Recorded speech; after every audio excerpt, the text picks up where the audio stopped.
Al momento de escoger una fuente de poder, una de las preguntas principales que tendremos radicaría en si la misma puede cumplir con el soporte para tu tarjeta de video. Una duda natural, teniendo presente que es la pieza con la que mayor correlación se da desde la elección de una fuente. Y a través de este video nos centraremos en la resolución de esta pregunta, no solo desde cómo elegir esta según los requerimientos de la gráfica, sino también el cómo se podría obtener el mejor producto considerando parámetros como certificaciones y protecciones necesarias.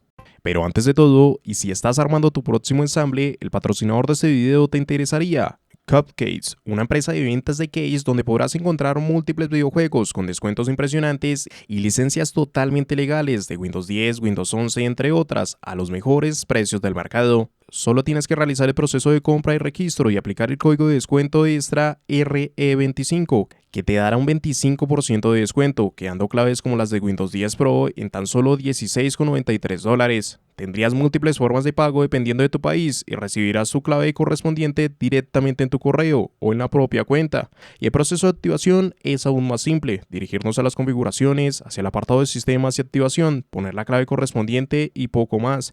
Tendrías tu licencia activada. Recuerda que esas keys de Windows 10 Pro también te servirían con Windows 11, como el ejemplo mostrado. Gracias a Cupcake por patrocinar este video y puedes encontrar toda la información correspondiente en la descripción para que te hagas con los mejores descuentos. ¿Cuál es el wattaje que debería tener esa fuente? El primer parámetro que debemos buscar es el wattaje necesario para la gráfica en cuestión, aspecto que tendría en cuenta más añadidos dentro del ensamble y no solo la gráfica, pero a priori sí que esa gráfica nos daría la respuesta más rápida y acertada del wattaje necesario, ya que desde cada modelo tendremos las sugerencias sobre el wattaje que tendría que tener la fuente de alimentación, y realmente es una base bastante acertada y segura. Por lo cual, lo primero es buscar esa gráfica, por ejemplo una RTX 470 Ti Super, donde podremos visualizar en la página oficial de Nvidia los requisitos de wattaje que debería tener esa fuente. Hay ocasiones en las que estas recomendaciones pueden discrepar con respecto a mirar un modelo en específico. Por ejemplo, esa misma referencia, pero en una Rock Streets, se nos dice que se necesitarían 750 watts, 50 watts por encima de lo mencionado por Nvidia.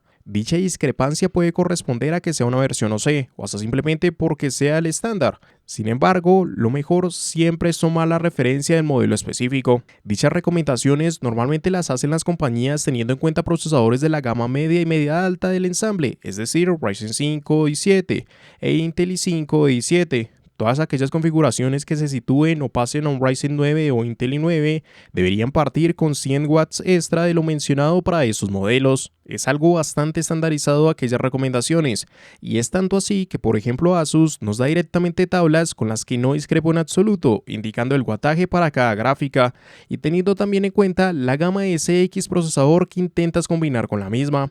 Sin embargo, y en complemento a esto, también puedes averiguar de una forma manual ese wattaje, donde debemos buscar el wattaje que requieren esos componentes, ya sea desde la página oficial o en otros medios como Geektopia, que nos daría en este caso 263 watts para la gráfica y 105 watts para el procesador. Ambos se sumarían, añadiendo unos 100 watts extra para componentes generales, como la placa, unidades de almacenamiento, la refrigeración y ventiladores. Ese valor es el consumo que va a tener el equipo, desde condiciones en las que sea el máximo consumo. Sin embargo, la recomendación es aumentar otros 100 watts extra, teniendo presente los picos de energía y si es que se escapa uno que otro componente que no estemos considerando. Por aproximación 550 a 600 watts, y este mismo valor sería lo mínimo. Algo ideal y que yo pondría serían 650 watts, que de hecho es lo que correspondería si miramos las tablas que te mencioné de Asus. Por último, esos mismos resultados también los podríamos ver en calculadoras, que en este caso sí sirven para algo y no como las de cuello de botella. Desde ahí, por ejemplo, con PCPAR o Outer Vision debes dar un rango de 100 watts por encima de lo que nos mencione, con el mismo objetivo si es que tienes picos de energía o se te escapa algún componente. Pero aún con esto creo que lo más conveniente es seguir la tabla que te mencioné o las propias especificaciones de la gráfica. Te ahorrarías tiempo y los resultados recomendados casi que serían iguales. Desde ahí ya tienes una primera respuesta que debes completar con distintos puntos extra que te demuestran si la fuente que seleccionaste es de buena calidad, ya que en hilo al wattaje la calidad se debería inclusive imponer. ¿Qué compatibilidad debería tener la fuente de alimentación? Ese punto será muy breve y es que realmente no hay mucho que referenciar dentro de la compatibilidad. Desde la gráfica, la cantidad de conexiones necesarias para la misma es el único aspecto relevante y se resume en mirar las especificaciones de la propia GPU que darán respuesta hacia la cantidad de conexiones de 8 pines necesarias de parte de esa fuente. Aquí lo único sería comparar con las especificaciones y conectores que nos provee la fuente, donde si escogemos bien ese guataje sería raro que la cantidad de conexiones para la gráfica discrepen. Sin embargo, esto sigue a otros temas relevantes en la actualidad, como serían las fuentes ATX 3.0 y cuándo serían necesarias estas. Para esto lo único a cuestionar es la gráfica que usemos. De parte de AMD no hay modelo que aproveche ese conector de PCI Express 5.0 para la gráfica, y en Nvidia lo encontraremos desde algunas opciones en RTX 4070, y es de estas hacia arriba todos los modelos necesitan de ese conector. Sin embargo, para cada una de esas opciones vienen adaptadores que permiten usar las fuentes tradicionales en ATX 2.0. Ahora, si estás por comprar y la diferencia en precio no es mucha, ve directamente por ATX 3.0. Más allá de ello, los formatos propios de la fuente podrían caber dentro de estas dudas, y es tan simple como conocer que tendremos formatos ATX como lo convencional para cualquier equipo, exceptuando configuraciones mini TX, para las cuales el formato de la fuente tendría que ser SFX. Y para de contar, no hay mucho más a tener presente en algo como la compatibilidad. ¿Para qué nos serviría la certificación 80 Plus? Teniendo en cuenta los anteriores aspectos, un tema que surge a la luz siempre será las certificaciones, y en específico la 80 Plus. Dicho tema se resume en la eficiencia de la fuente. Lo que busca es promover que la eficiencia dentro de la fuente sea lo mejor posible, dando la menor pérdida de energía en la transformación de corriente alterna continua. Así que el objetivo de esta certificación es mantener una eficiencia sobre el 80% hacia el 20, 50 y 100% de la carga para categorizarse dentro del estándar de 80 Plus. Conforme se vayan mejorando esas condiciones, es decir, se sobrepase hacia mayores porcentajes y por ende mejor eficiencia, se avanzaría en la categorización hacia bronce, plata, oro y demás. ¿Puede servirnos información como esta de alguna forma? Realmente sí, pero hasta cierto punto. Un ejemplo simple, tu equipo requiere 300 watts hacia un 50% de la carga, y eso se traduce que con una fuente 80 Plus White se debe tomar 375 watts para suplir dicha carga, mientras que pasar a oro nos llevaría a tomar 333 watts, o pasar a titanio 319 watts. Siempre habrán pérdidas, por mínimas que sean, pero la intención con la certificación es reducirlas. Y su misma categorización nos mostraría si una X fuente va a tener mayores consumos y aumentos en el costo de la luz, así que ese es el principal indicativo. Por otro lado, de alguna forma podríamos ver que la calidad de la fuente aumenta conforme aumenta su certificación. El problema es que hay tantos modelos que se pueden certificar dentro de una misma categoría, aun teniendo diferentes calidades, que directamente nos dan un indicio de que no tiene por qué haber correlación entre la calidad y la eficiencia o certificación. Además, complementaría esto diciendo que realmente compruebes que se dé esa certificación, ya que evidentemente es una etiqueta que no incluye nada sobre los estudios hechos. Teniendo en cuenta esto, es que ya hay medios que valían algunas de esas certificaciones. Te dejo dos de estos en la descripción. Solo busca los modelos por la referencia y marca y comprueba que se dé la certificación. Con todo esto lo que podemos concluir es que para nada es un aspecto que deberíamos ignorar en la actualidad, pero sí que debemos tener presente que su implicación completa es desde la eficiencia, y la misma tan solo es un aspecto más que no define su propia calidad. ¿Qué protecciones deberíamos tener dentro de esa fuente? Al igual que lo mencionado con las certificaciones, las protecciones son identificativos extra que nos pueden llevar hacia la conclusión de que un producto pueda ser mejor, pero sobre todo nos servirían para descartar opciones, ya que a su vez es precisamente donde más descuidos se dan desde aquellas fuentes genéricas, y comprobarlo es tan fácil como mirar las especificaciones de la fuente. Por algún lado, dentro del manual se nos debe indicar que cuente con X protecciones. Si no se nos indica, debería empezar a dudar sobre ese producto, ya que es algo que se resalta, podrías verificar en otros medios, pero es que es algo que directamente la fuente debería alardear, tal cual como lo hacen con el 80 Plus. Y aquellas certificaciones son importantes, ya que nos dan medidas de seguridad en cuanto al sobrevoltaje, sobretensión, protecciones contra cortocircuitos y muchas otras medidas que garantizan que ante el error la fuente tome sus daños mínimos y no se lleven hacia componentes vitales. Estos tres son los vitales. Si no se cumple con estos tres, me decantaría por otras opciones. Lo ideal serían 5, complementando estos, por ejemplo, con la OPP, protección contra sobrecarga, y la OTP, protección contra temperaturas. Y desde ahí, cuantas más protecciones usted vea que se llegan a mencionar, sería mejor.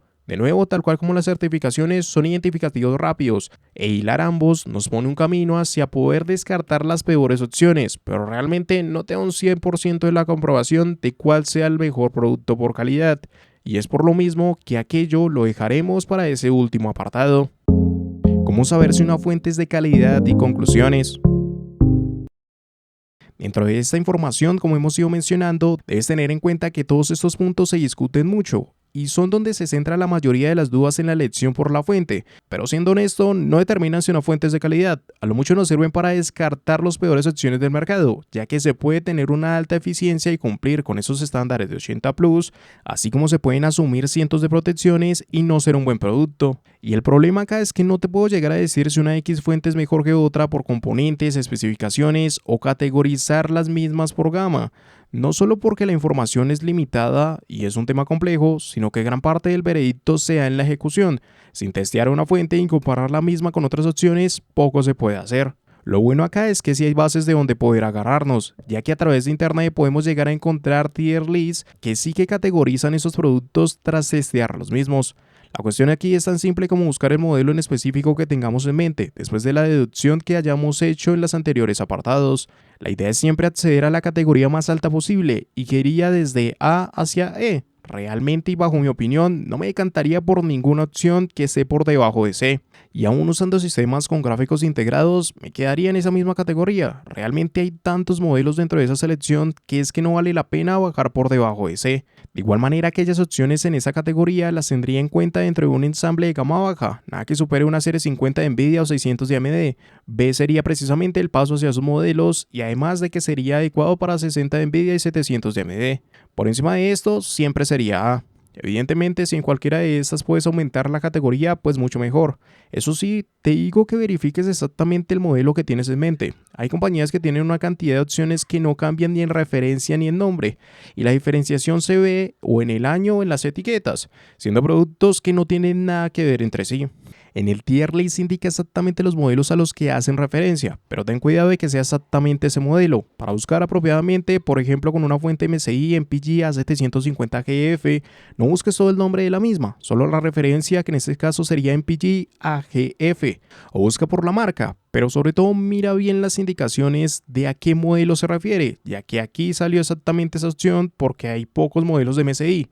Pero con otras referencias, por ejemplo una Corsair, la cosa se puede complicar, ya que hay muchas alternativas que se etiquetan igual. Y realmente la mayor respuesta la encontrarás con este tier list. Eso sí, no cuenta con todos los modelos, algunos de los más recientes se escaparían, por ejemplo, no cuenta con opciones en ATX 3.0, pero sí que es de la que mayor referencia se tiene. Sin embargo, si no está el modelo que buscas, te dejo otra alternativa que funciona igual para complementar esa información. Como vemos, gran parte de lo que podemos hacer para dar una decisión acertada es guiarnos desde los datos que se encuentran en medios como estos, y no por no querer investigar, sino que realmente mucho se lleva hacia la práctica y la recopilación de estos materiales es la mejor herramienta ante lo mismo. Así que en principio establece el wattaje necesario, ya sea teniendo en cuenta la tabla que te mostré y mirando directamente en las especificaciones del modelo, asimismo haciendo el cálculo por tu cuenta o con las calculadoras en línea. Como sea, y casi que directamente empieza a ver estas listas y sacar las mejores alternativas, siempre y cuando escoja la opción que mejor se ajuste por costo a tus preferencias y que más escale en esas categorías, podrías darle el mejor soporte a la gráfica y componentes que tengas en mente.